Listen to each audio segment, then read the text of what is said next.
नाजरीन आदाब, मैं हूँ रेखा और आज मैं हाजिर हूँ लेकर आपका पसंदीदा प्रोग्राम मंजर पस मंजर। इस प्रोग्राम के हवाले से हम आपको दिल्ली और उसके अतराफ़ में होने वाली अदबी, सकाफ़ती और तहज़ीबी सरगर्मियों से रोशनास कराते हैं। जिन सरगर्मियों के बाबत आप जानना चाहते हैं या फिर जिन लम्हात को आप फिर से जीना चाहते हैं। आज इस कड़ी में हम हाजिर हैं लेकर दिल्ली कॉलेज, जो तारीख के औराक पे सुनहरे हर्फ से मौजूद है और जिसे आज हम जाकिर हुसैन कॉलेज के नाम से जानते हैं, उसके सालाना तकरीब की एक रिपोर्ट। पेंटिंग, तस्वीर, ये वो सिन्फ है जो सिर्फ रंगों के जरिए बहुत कुछ कह देती है। ऐसी ही आर्ट गैलरी की एक रिपोर्ट। और आखिर में चलते चलते हम उर्दू दुनिया के नामवर अदीब और नक्काद जनाब जमील जालबी को भी उनकी वफात पर डीडी उर्दू के जानिब से खिराज अकीदत पेश करेंगे। तो आइए नाजरीन, हम अपने प्रोग्राम का बाज़ाब्ता आगाज़ करते हैं और आपको ले चलते हैं ज़कात फाउंडेशन की तकरीब में, जहां यूपीएससी के कामयाब लोगों की हौसला अफजाई की जा रही है। ज़कात फाउंडेशन एक ऐसी तंजीम है जो मुल्क भर के अक़लियती तालिब इल्मों के लिए राह हमवार करती है कि वो अपने ख्वाब को शर्मिंदा ताबीर करे। इस तंजीम का मौक़िफ़ रहा है कि वो अपने अक़लियती तालिब इल्मों की बेहतर रहनुमाई करे और मुल्क के बावकार ओहदों पर उनको फ़ायज़ करे, और वो इसमें कामयाब भी हो रहे हैं। गुज़श्ता दिनों यूपीएससी के इम्तहान के नताइज आए, जिनमें इस तंजीम से वाबस्ता बहुत से तालिब इल्मों ने कामयाबी हासिल की। जब हमने इस तंजीम के रूह रवां यानी चेयरमैन से बात की तो उन्होंने बताया, अल्लामा इक़बाल कहते हैं कि अपनी दुनिया आप पैदा कर अगर जिंदों में है, सिर्र आदम है, ज़मीर कुन फ़क़ा है ज़िंदगी। जो ज़मीर कुन फ़क़ा है वो है पावर ऑफ क्रिएशन, पैदा करने की ताकत अल्लाह ताला की।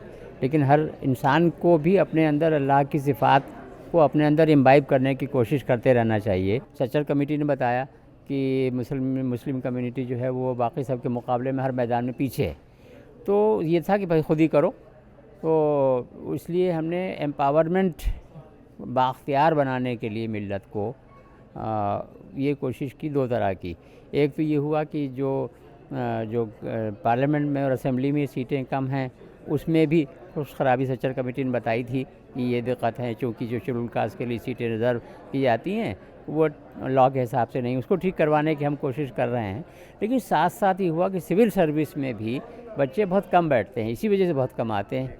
तो बड़ी तादाद में बच्चों को, काबिल तरीन बच्चों को सेलेक्ट करके और उन्हें दिल्ली ला करके अपने हॉस्टल में रख करके और बेहतरीन कोचिंग वगैरह करवा करके ये इंतज़ामात हमने शुरू करवा दिए। पिछले 2009 से लेकर के हमारे सक्सेस रेट शुरू हो गई थी और अब तक 121 बच्चे सिविल सर्विसेज ज्वाइन कर चुके हैं। तो हर साल जो बच्चे सेलेक्ट होते हैं उनके लिए एक तहनीती प्रोग्राम होता है, एक फेलिसिटेशन प्रोग्राम, वही आज यहाँ हो रहा है, जिसमें कि सब पूरे हिंदुस्तान से बच्चे हमारे कामयाब बच्चे आए हुए हैं। उनके बाद दीगर अहलकारों ने भी अपने तासुरात बयान किए। I am Father Samuel and I am a priest in the Church of South India, and I work as a General Secretary for Interfaith Coalition for Peace, which is in collaboration with the Zakat Foundation of India. We support these civil services aspirants, those students who are really working hard, and they have put their best effort to see that our community comes forward in serving the nation. So it is not only just critiquing the governance, but then being part of the governance. So for that we are trying to equip many more young people finding throughout the country. मेरा नाम doctor Deepali Bhanot है और मैं ज़कात foundation of India के साथ काफ़ी दिनों से जुड़ी हुई हूँ, काफ़ी सालों से। और ये जो एक काम हो रहा है यहाँ पर बच्चों को आईएएस के लिए तैयार करना, उसके लिए हम लोग पहले इनके टेस्ट लेते हैं, अलग अलग जगह पे जाते हैं, अलग अलग इसके बारे में बताया जाता है, क्योंकि कई बच्चे ऐसे हैं कि जो ये करना तो चाहते हैं पर उनके पास या तो गाइडेंस नहीं होती है, और इसलिए पहले हम लोग जो चुनते हैं पहले एक टेस्ट ले लेते हैं ताकि हम गेज करते हैं कि ये बच्चे कितना कर पाते हैं, और फिर उनको यहाँ पर लाकर उनको हॉस्टल में रखना, उनको गाइडेंस देना। और सबसे बड़ी बात यह है क्योंकि वो एक ब्यूरोक्रेट बनने जा रहे हैं, तो ज़कात फाउंडेशन और इंटरफेथ कोलिशन फॉर पीस मिलकर हम उन्हें एक नेशनल इंटीग्रेशन, अलग अलग धर्म के लोगों को साथ मिलकर किस प्रकार से काम करना चाहिए, ये बहुत अच्छी ट्रेनिंग उनको मिलती है। यहाँ की एक चीज़ ने सबको मुतासिर किया कि इस तंजीम में हिंदू, मुसलमान, ईसाई और दीगर मज़ाहिब के लोग न सिर्फ मौजूद थे बल्कि वो इस तंजीम के बानियों में से थे। सही कहा है कि हमारा हिंदुस्तान कसरत में वहदत रखता है और उसकी मिसाल यहाँ हमें देखने को मिली। जब हमने कामयाब तालिबे इल्मों से बात की तो उन्होंने कहा, मेरा ताल्लुकात बहुत छोटे से शहर से है, मोतिहारी से है। मैंने अपनी कॉलेज वहीं से की है, पंडित उगम पांडे कॉलेज से।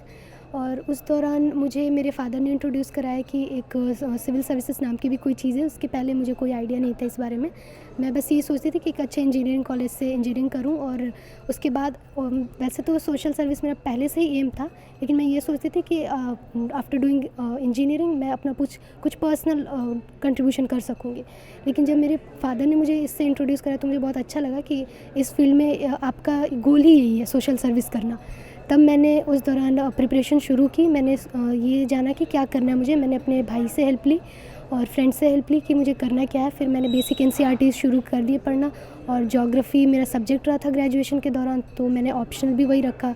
फिर 2016 में मैं जामिया मिलिया इस्लामिया आई RCA, वहाँ पे बहुत बच्चे क्वालिफाई करते थे, तो मुझे एक हिम्मत मिली कि UPSC is not a very big thing that can not be achieved. जब मैंने उन बच्चों को देखा तो मुझे लगा कि सच में किया जा सकता है। मुझे ये कामयाबी 4th अटेम्प्ट में हासिल हुई है। यंगस्टर्स के लिए मैं ये एडवाइस दूंगा कि जब भी आप UPSC सिविल सर्विसेज के लिए आप अप्रोच करोगे या कोशिश करोगे तो सबसे पहली कुछ बेसिक चीज़ें हैं, आपको बेसिक क्वालिटीज़ रखनी होगी। सबसे पहला है डिसिप्लिन, डेडिकेशन और हार्ड वर्क। आपको डबल माइंडेड नहीं होना होगा। आपको एक माइंड के साथ सिंगल माइंडेडली आपको सिर्फ इसी एम को ध्यान में रखते हुए अप्रोच करना होगा। और सेकेंडली आपको पेशेंस की बहुत ज़रूरत होगी इसमें, क्योंकि पेशेंस इसमें कई बार ऐसा होता है कि आप सक्सेसफुल नहीं होते हो तो, लेकिन आप हार नहीं मान सकते। आपको बार बार अप्रोच करके कामयाबी इसमें हासिल होती है। I am a graduate in electrical and electronics engineering from NIT Calicut, and my message to all the youngsters is that don't be afraid to take that single steps towards your journey, that first step towards your dream, and whatever you want to become, if you put your heart into it, you can eventually succeed. मैंने अपनी initial education एक Urdu school से start की थी, primary school से, and then मैंने मेरी सारी एजुकेशन वहीं से हुई है, धनबाद से ही कंप्लीट की है मैंने। अभी के जो लोग तैयारी कर रहे हैं उनके लिए मैं ये कहना चाहूँगी कि थोड़ी मुश्किल होती है कभी कभी इस प्रिपरेशन में। कभी कभी आपका एक फेज़ होता है जब आपको बहुत कंटिन्यूस फेलियर्स भी झेलने पड़ते हैं, बट एक बार जब आपको सक्सेस मिलती है फिर वो फेलियर्स आप भूल जाते हो। और ये एग्ज़ाम का स्टेचर इतना बड़ा है कि एक बार आपका जब सिलेक्शन हो जाता है तो आपकी रिकॉग्निशन बहुत बढ़ जाती है। उसकी वजह से जितनी मेहनत आपने की होती है ना, उसको एक सोसाइटी में रिकॉग्निशन मिलता है। और एक सक्सेस ये सिर्फ आपके लिए नहीं होती है, ये आपकी पूरी सोसाइटी को इंस्पायर करती है, पूरी कम्युनिटी को इंस्पायर करती है और मोटिवेट करती है इसके लिए आगे आने के लिए। तो ये एक ऐसी सर्विस है जिसको मुझे लगता है हर किसी को ट्राई करना चाहिए, हर किसी को एक ना एक बार इस सर्विस के लिए कोशिश करनी चाहिए। मैं जो है ना 2014 से UPSC सिविल सर्विस के लिए तैयारी चालू किया और उसके बाद फिर एक बार मेंस लिख चुका हूँ, फिर इस बार है ना कामयाब हुआ हूँ। लेकिन इस पूरी जर्नी के दौरान है ना बहुत ज़रूरी ये है कि मोटिवेशन हो आदमी को, और दूसरी चीज़ है सही से गाइडेंस हो और फोकस तैयारी की ज़रूरत है। अगर कोई चाह रहा है कि है ना वो UPSC क्रैक करें, UPSC पास करें, उसको चाहिए कि सही से गाइडेंस लें पहले। कि होता ये है कि प्रॉपर गाइडेंस नहीं होने की वजह से, जैसे शुरू में हम लोग के साथ भी हुआ है कि प्रॉपर गाइडेंस नहीं था। जब शुरू किए कि लोग मिलते गए, उसके बाद गाइडेंस मिलते गया, तो इससे क्या हुआ कि आसान हो गया। घर पे मॉम डैड दोनों भी सीखे पढ़े नहीं हैं, बट उनका एक पहले से एम था कि बच्चों को अच्छा पढ़ाएंगे और अच्छी जगह पे जॉब करवाएंगे। और मैं बच्चों को एक मैसेज देना चाहता हूँ कि मैं खुद 12th में एक सब्जेक्ट में फ़ेल हुआ था, बट उसके बाद में मैंने पीछे नहीं देखा, अपना एम फिक्स कर लिया कि मुझे UPSC करना है। तो अपना ग्रेजुएशन भी कंप्लीट किया अच्छे मार्क्स से, उसके बाद पोस्ट ग्रेजुएशन भी कंप्लीट किया और देन UPSC के प्रिपरेशन मैंने स्टार्ट किया। सोचा था कि एडमिनिस्ट्रेशन में एक लीडरशिप क्वालिटी थी, क्योंकि मैं अपने कॉलेज का स्टूडेंट यूनियन में था, स्टूडेंट लीडर था, तो एक लीडरशिप क्वालिटी थी। तो सोचा कि एजुकेशन के थ्रू एडमिनिस्ट्रेशन में आ सकते हैं उसी क्वालिटी को यूज़ करके। तो मैंने UPSC का रास्ता अपनाया। 4 सक्सेसिव फेलियर हुए हैं, बट उसके साथ में मैं 5वें अटेम्प्ट में मिला है, तो इंशाल्लाह मुझे डायरेक्टली ISC मिलेगा। वाज़ह है कि इस तंजीम से वाबस्ता 3 तालिब इल्मों ने उर्दू को मसावी मजमून रखकर यूपीएससी में कामयाबी हासिल की है। तो देखा आपने, कोशिश करने वालों की कभी हार नहीं होती, वो कामयाब ज़रूर होते हैं। और अब रुख करते हैं दिल्ली यूनिवर्सिटी के जाकिर हुसैन कॉलेज में, जिसे कभी दिल्ली कॉलेज के नाम से जाना जाता था। आइए आपको सैर कराते हैं इसी कॉलेज की। दिल्ली यूनिवर्सिटी के जाकिर हुसैन दिल्ली कॉलेज शबीना का दिल्ली के तारीख में बहुत अहम मकाम रहा है। गुज़श्ता दिनों इस कॉलेज में सालाना तकरीब का इनेकाद हुआ। इस मौके पर जामिया हमदर्द के vice chancellor professor Syed Ehtesham Hasnain ने कहा, आज के नौजवानों से मिलना बहुत अच्छा लगता है, क्योंकि आज मुल्क में नौजवानों की आबादी बहुत है और यही नौजवान तबका मुल्क को नई ऊंचाई पर लेकर जाएंगे। उन्होंने कहा कि हिंदुस्तानी अवाम का जहन दुनिया के दूसरे लोगों से कहीं बेहतर है, क्योंकि वो मुश्किलों से जूझना जानते हैं और वो बहुत कम वसाइल में अपनी तमाम ज़रूरियात को पूरा करते हैं। हिंदुस्तान के साइंसदानों की कद्र आलमी दुनिया करती है। हमारे साइंसदां पूरी दुनिया में अपनी अक्ल की मिसाल आप हैं। इसी तरह उन्होंने टेक्नोलॉजी वगैरह पर भी भरपूर रोशनी डाली। जब हमने कॉलेज के प्रिंसिपल और असातिज़ा से बात की तो उन्होंने कहा, जाकिर हुसैन कॉलेज 310 साल पुराना कॉलेज है। दिल्ली की हिस्ट्री में इसकी बहुत बड़ी अहमियत है। दिल्ली में कोई कॉलेज नहीं होता था, हालांकि इसके नाम लगातार बदलते रहे हैं। कभी दिल्ली कॉलेज था, कभी एंग्लो अरबी कॉलेज था, कभी ओरिएंटल कॉलेज था। 1975 में दिल्ली कॉलेज से जाकिर हुसैन कॉलेज बना। 2012 में ये इसका नाम फिर बदल करके जाकिर हुसैन दिल्ली कॉलेज बन गया। आज जो मौजूदा जाकिर हुसैन दिल्ली कॉलेज है, ये आज से कई सदी पहले मदरसा गाज़ीउद्दीन के नाम से जाना जाता था। कुछ ही तलबा को जमा करके एक मदरसे के तौर पर इसको शुरू किया गया था। और जैसे कि कोई बड़ा सा मज़ार होता है, मज़ार के पास एक मदरसा होता है जहाँ बच्चों को तालीम दी जाती है, बिल्कुल ऐसे ही ये शुरू हुआ था। और ज़माने के सर्दो गर्म देखते देखते ये उसके बाद एक कॉलेज स्कूल की शक्ल में पनपा और उसके बाद कॉलेज बना और कॉलेज के बाद ये आज जाकिर हुसैन दिल्ली कॉलेज के नाम से जाना जाता है। यदि हम इस कॉलेज की सिचुएशन के बारे में और एक अलग कल्चर के बारे में बात करें तो इस कॉलेज को पिछले 15 सालों में काफ़ी मैंने बदलते हुए देखा है। यदि स्पेशली मैं गर्ल्स की प्रेजेंस को लेके बात करूँ, इस एरिया में जो दिल्ली 6 की गर्ल्स है काफ़ी एडमिशन लेती रही है और उसको नंबर बढ़ाने के लिए हमने स्पेशल स्कीम 2012 में स्टार्ट की थी। उनको एडमिशन में रिलैक्सेशन देने की स्टार्ट किया था, जो पूरे दिल्ली यूनिवर्सिटी में दिया जाता है, जो इवनिंग में पहले नहीं दिया जाता था। तो उससे हम देखते हैं कि अब काफ़ी number of students, girls student का नंबर काफ़ी बढ़ गया हमारे कॉलेज में। हर क्लास में रेशियो 30-40% तक हो गया है, जो पहले 5 और 10% था। तो एक अच्छा लगता है कि अब कॉलेज का माहौल भी उससे काफ़ी बदला है। हमने वहाँ के तालिब इल्मों से भी बात की। मैं फरीदाबाद से आता हूँ और इवनिंग कॉलेज होने जब मैं एडमिशन ले रहा था तब मुझे घर वालों ने बोला था कि इवनिंग कॉलेज है और थोड़ा लेट हो जाएगा, ये हो जाएगा, और थोड़ा मुस्लिम कॉलेज है आसपास का, वो भी एरिया है, कैसे सर्वाइव करोगे। बट तो ऐसा लगे, जब कॉलेज में आया एडमिशन लिया तो एडमिशन हेल्प डेस्क पे ही मेरे ऐसे सीनियर मिले जो मुस्लिम थे और उन्होंने बहुत ज़्यादा हेल्प की थी। फिर मैंने कॉलेज ज्वाइन किया और उसी ईयर मैंने इलेक्शन भी इलेक्ट किया और मैं यहाँ जीता था इलेक्शन, यूनियन मेंबर था लास्ट ईयर। फिर मैंने इन्वायरमेंटल सोसाइटी ज्वाइन की, एनएसएस में भी मेंबर हूँ। मैं ऑब्वियसली इवनिंग शिफ्ट में हूँ एंड मैं गाज़ियाबाद से डेली अप डाउन करती हूँ एंड वो इसीलिए करती हूँ क्योंकि कॉलेज का एटमॉस्फेयर बहुत अच्छा है। रेगुलर बेसिस पे मुझे कोई दिक्कत नहीं होती है, फैकल्टीज़ बहुत अच्छे हैं और जो एटमॉस्फेयर मेरे स्कूल में था और जो अब एटमॉस्फेयर है यहाँ कॉलेज का, मुझे कोई डिफरेंस नहीं लगता है। टीचर्स बहुत अच्छे हैं, फ्रैंक हैं। इवन हमें कुछ प्रॉब्लम होती है तो वो हमेशा होते हैं कि आप आओ, क्लास में ही नहीं, एक्स्ट्रा भी अगर आपको हमसे कुछ पूछना है आप आओ, हमारे लिए एक्स्ट्रा क्लासेस प्रोवाइड करते हैं। इवन करिकुलर एक्टिविटीज़ बहुत होती है। आज भी एनुअल डे फेस्ट हो रहा है हमारा, प्लेसमेंट सेल्स, कंपनीज़ वगैरह को बुलाते हैं ताकि हम लोगों को अपॉर्चुनिटी मिल सके कि हम लोग आगे अपने करियर में अच्छा कर सकें। तो देखा आपने इस कॉलेज से कैसी कैसी हस्तियां वाबस्ता रही हैं। आइए अब रुख करते हैं तस्वीरों का। जी हाँ, मेरी मुराद आर्ट गैलरी से है। दिल्ली में गुज़श्ता दिनों कई जगहों पर आर्ट गैलरी का एहतमाम हुआ। आइए दिखाते हैं आपको इसकी एक रिपोर्ट। पेंटिंग की रवायत हिंदुस्तान में बहुत कदीम है। मुग़ल दौरे हुकूमत को हिंदुस्तान की तारीख़ का सुनहरा दौर कहा जाता है। इस सुनहरी दौर की निशानियां आज तक महलात, बागात, किला, दरवाजे और बारादरियों की शक्ल में मौजूद हैं, जो अज़मत रफ्ता और क़िस्सा पारीना की याद दिलाती हैं।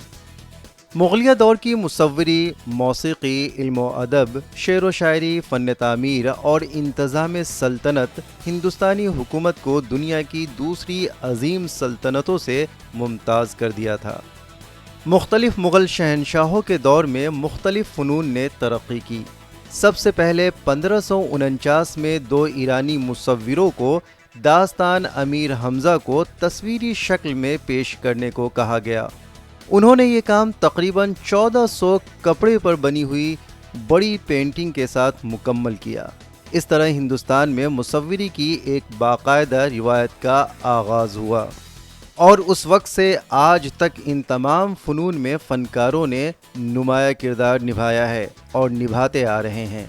गुज़श्ता दिनों ऐसे ही एक आर्ट गैलरी में हम गए और वहाँ हमने जब फ़नकारों से बात की तो उन्होंने कहा, इंडियन आर्ट की एक बहुत ही खूबसूरत यात्रा है जिसमें हमने शुरू से लेकर आज तक की जितने भी हमारे बड़े बड़े मास्टर आर्टिस्ट हैं और वहाँ से गुज़रते हुए अलग अलग प्रांतों से उन आर्टिस्ट के काम जो कि जिनका इस आर्ट फील्ड में बहुत बड़ा नाम है, Jamini Roy from Bengal school, FN Souza, MF Husain, Jogen Chaudhuri, KG Subramanyan, Lalu Prasad Shah, इन सभी के कामों से हम आगे बढ़ते हुए आज के कंटेम्प्रेरी आर्टिस्ट की तरफ आए हैं। ये पीछे जो आपको ये लिप्स विद विंग्स दिख रहे हैं, ये होंठ जो उड़ान भर रहे हैं, ये लिप्स हमारी नारी शक्ति का एक प्रदर्शन कर रहे हैं। और जो नारी, आज की नारी चाहे जितनी भी मॉडर्न है, जितनी आधुनिक है, वो किसी ना किसी चीज़ के किसी बंधन में जकड़ी हुई है, तो वो उड़ना चाहती है। और शी शक्ति यही एक मिशन है, ये एक सोशियो आर्टिस्टिक वेंचर है जो कि मैंने खुद इसको बढ़ाया है। और इसके लिए मैं चाहती हूँ कि हर नारी को, हर स्त्री को इसी तरह के उड़ान के लिए पंख मिलें जिससे वो आज़ाद होकर ऊपर आसमान को छू सके। वहीं दूसरी तरफ बंगाल के मुसव्विरों ने भी अपनी एक गैलरी को अपनी तख्लीक से आवेज़ा किया हुआ था। जब हमने उनसे बात की तो उन्होंने कहा, पहले मेरे जो दिखाई दे रहे देवी के ऊपर, और देवी मतलब इधर मैंने जो दिखाया, मेरा जो थीम है नारी शक्ति के ऊपर है। जैसे नारी शक्ति हमारा ये समाज में बहुत ज़रूरी है, उसके शिक्षा भी ज़रूरी है ज़्यादा, क्योंकि मदर चाइल्ड को जैसे शिक्षा देते हैं, उसके बच्चों को जैसे शिक्षा देते हैं, इसके लिए एजुकेशन बहुत ज़रूरी है। और नीचे आप देखिएगा एक दिखाई देगा, एक बुल दिखाई देगा, वहाँ वो है हमारा डार्क साइड, जब मतलब स्पेजुरिस एंड सुपरस्टिशन है, जिसको हमको भगाना होगा। क्योंकि हमारा अंदर ये जितने भी रहेंगे उतना हम पीछे चले जाएंगे, हमको आगे बढ़ना है। इसीलिए नारी शिक्षा बहुत ज़रूरी है और हम चाहेंगे ये मैसेज सबके पास आए। 2 सीरीज़ के यहाँ पर काम लाए हैं। हाँ, एक सीरीज़ है डंकी का एक सीरीज़ है, और दूसरा है प्ले। हाँ, प्ले से 4 ठो काम है मेरा, और डंकी की सीरीज़ से 2 ठो काम है। दोनों अलग अलग सीरीज़ के हैं। ख़वातीन मौजूदा दौर में हर मैदान में अपनी शनाख्त कायम कर रही हैं, और चाहे वो अमली ज़िंदगी हो, अदब सहाफ़त हो या किसी भी तरह का फ़न पारा। ऐसे ही एक गैलरी में हम गए जहां ख़वातीन ने ख़ुद अपनी एक जमात बनाई है और इस टीम ने भी अपने फ़न को आवाम के सामने पेश किया। जब हमने उनसे गुफ्तगू की तो उनके ख़यालात कुछ इस तरह से थे। इस ग्रुप में 5 लोग हैं हम लोग, सभी लोग फीमेल आर्टिस्ट हैं, जिसमें 3 पेंटर्स, एक स्कल्पटर और एक सेरामिक आर्टिस्ट है। ये ग्रुप हमने फॉर्म किया था करीब 2 साल पहले, और ये हमारी लॉन्चिंग अभी 8 मार्च को इंटरनेशनल वीमेंस डे पे national gallery of modern art में हुई, जिसमें कि हमारा इंट्रोडक्शन था वो। उसमें हमने करीब 80 से ज़्यादा फीमेल आर्टिस्टों के हमने ग्रुप शो किए। वो हमारा एक फ़र्स्ट इवेंट था जिसको हमने ऑर्गेनाइज़ किया था, और ये जो इवेंट है ये हमारा पहला ग्रुप शो है, इसलिए इसका नाम हमने रखा है प्रथमा। इस बार यूनिटी सब्जेक्ट को लेके मैंने काम किया है। जैसे आप ये देख रहे हैं, कई सारा इसमें मैंने यूनिटी को लेके एक क्रैकल ग्लेज को भी इसमें यूज़ किया है, और कई सारे जो वर्क हैं जिसमें कई सारी फायरिंग है, जैसे लस्टर फायरिंग, वुड फायरिंग, और ओबारा फायरिंग, ये सारे मैंने इसमें यूज़ किए हुए हैं। मैं करीब 12 साल से पेंटिंग कर रही हूँ और ये फ़र्स्ट टाइम ये ग्रुप एग्जीबिशन में एग्जिबिट करने का मौका मिला मुझे। ये जो पीछे पेंटिंग आप मेरे देख रहे हैं ये मेरे दिल के बहुत करीब है, जिसमें मैंने ये ग्रे पार्ट जो है ये सोसाइटी को डिपिक्ट करता है जो हमें सब कुछ करने से रोकता है या फिर हमें नीचे खींचता है, लेकिन उसके एक फ़ीमेल के अपने भी कुछ सपने हैं, अपनी कुछ ड्रीम्स है जो मैंने वो कलर्स में, बोल्ड कलर्स में दिखाने की कोशिश की है, जो हमेशा ऊपर ले जाने की कोशिश करते हैं। मैं काफ़ी सालों से आर्ट के क्षेत्र में काम कर रही हूँ। बेसिकली ज़्यादा मैं सोसाइटी और हमारे नेचर्स और हमारे जो बेसिक सिचुएशंस हैं सोसाइटी के, उसके ऊपर मैं काम करती हूँ। मैं आज के दौर में सोसाइटी में क्या चल रहा है उस पर भी काम करती हूँ, और उसके अलावा मैं अभी जो प्रेजेंटली मैं काम कर रही हूँ वो नेचर ह्यूमंस को कनेक्ट करती हूँ कि नेचर और ह्यूमंस ये दोनों एक दूसरे को कंप्लीट करते हैं, एक दूसरे के बगैर अधूरे हैं। इसी इमारत में एक और फनकार अपनी पेंटिंग के साथ मौजूद थे। उन्होंने मोहब्बत करने वाले आशिक व माशूक की कैफियत को बहुत खूबसूरती के साथ कैनवस पे उतारा है। जब हमने उनसे इसके बाबत बात की तो उन्होंने ये कहा, मेरा पेंटिंग में आपने देखा होगा बहुत सारा नारी और पुरुष दोनों ही है। नारी कुछ सोच रहे हैं, कभी वो सोच रहा है, कभी वो अपने लवर से मिलने के लिए बहुत बेचैन है, कभी वो दुखी है, कभी वो बहुत खुशी है। तो ये सब है, मतलब मेरा हर एक पेंटिंग में सेलिब्रेशन ऑफ लव, लेकिन वो लव का भी कोई स्टेजेस होता है। लव हमेशा तो सुखदायक नहीं होता, कभी कभी वो दुख भी लाता है, कभी बेचैनी भी लाता है। वो सारा स्टेज हमने मेरा पेंटिंग में मेरा फीमेल फिगर से दिखाया। तो नाजरीन, देखा आपने किस तरह ख़वातीन अपनी मौजूदगी का हर मैदान में एहसास दिला रही हैं। वो शख्सियत जिसे उर्दू दुनिया जमील जालबी के नाम से जानती है, उन्होंने इस दारे फ़ानी को अलविदा कहकर महबूब हकीकी से जा मिले, जिससे पूरी दुनिया उनके गम से सोगवार है। उर्दू के सीनियर अदीब, नक्काद, माहिर लिसानियात, अदबी मौर्रिख और दानिश्वर डॉक्टर जमील जालबी 18 अप्रैल 2019 को अपने महबूब हकीकी से जा मिले। उनकी मौत से उर्दू की आलमी दुनिया सोगवार है। जब डॉक्टर जमील जालबी के इंतकाल की खबर आई तो उर्दू अदब से ताल्लुक़ रखने वाली शख्सियात मुज़महिल हो गईं, उदास हो गईं, गमगीन हो गईं, उनकी आंखें नमनाक हो गईं कि उनके जो छोड़े हुए काम हैं उनको अब आगे कौन बढ़ाएगा। अगरचे उनकी 40 से 50 किताबें हैं जो तहक़ीक़ी और तनक़ीदी नौइयत की हैं, तर्जुमे के हवाले से हैं, बच्चों के हवाले से हैं, लेकिन अगर इन सब को आप मिन्हा भी कर दें तो सिर्फ़ तारीख़ अदब उर्दू का जो काम है उनका 4-6 जिल्दों में, वो काम ही अपने आप में इतना मुस्तहकम, इतना मज़बूत है कि आप किसी भी अदब पर, अदीब पर जब किसी पहलू से भी गुफ्तगू करना चाहें तो तारीख़ अदब उर्दू के मुसन्निफ़ या मुअल्लिफ़ डॉक्टर जमील जालबी को आप फरामोश कर ही नहीं सकते। डॉक्टर जमील जालबी 12 जून 1929 को अलीगढ़ में पैदा हुए। उनका असल नाम मोहम्मद जमील ख़ान था। उनके आबा व अजदाद 18वीं सदी ईस्वी में सवात से हिजरत करके हिंदुस्तान आबाद हुए थे। उन्होंने 1943 में सहारनपुर से मैट्रिक का इम्तिहान पास किया। 1945 में मेरठ कॉलेज से इंटर और 1945 में बीए की डिग्री हासिल की। तक़सीम हिंद के बाद 1947 में डॉक्टर जमील जालबी और उनके भाई अकील अहमद पाकिस्तान मुंतकिल हो गए। डॉक्टर जमील जालबी के वालिद हिंदुस्तान से दोनों भाइयों के खर्च के लिए रकम भेजते रहे। 1972 में वो डॉक्टरेट की डिग्री से सरफराज हुए। 1978 में उन्होंने मसनवी कदम राव पदम राव पर डीलिट की डिग्री हासिल की।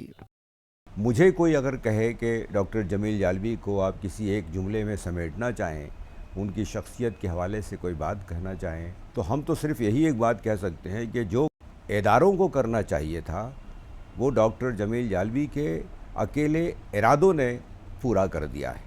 यही एक जुमला है जो उनकी पूरी शख्सियत और उनके पूरे इल्मी और अदबी जो फुतूहात हैं उसके हवाले से आप कह सकते हैं।